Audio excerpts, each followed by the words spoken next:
I decided to make a box to contain all the goods for my X1M QRP transmitter, so we could take it in our caravan and so I could use it at home. So this is a little project, and I'll describe exactly what I did as we go through it. You can see there's only 4 inputs on the outside, but the box itself was quite simple. I made a hinged front that would not only come off and enable access to the radio, but also provided storage for my portable end-fed antenna, the microphone for the X1M, and also the power supply lead for when I was using it where 240 volts was available.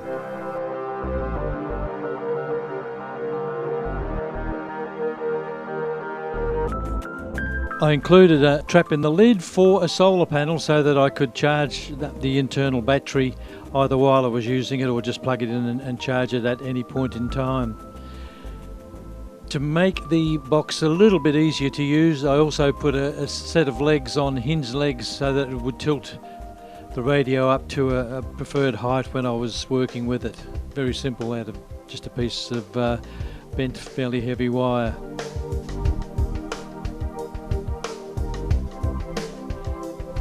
Internally, I installed a low-pass filter, the power supply from an old PC, a 7.2 amp hour lead acid gel battery, the radio itself, and the socket for the solar panel, and also a regulator for the solar panel, so I could leave the solar panel connected all the time if I needed to.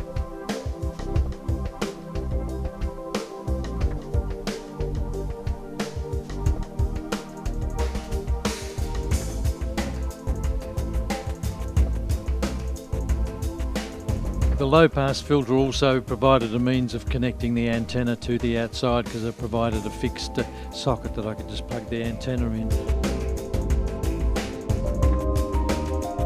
From the front you can see that I have added an external speaker.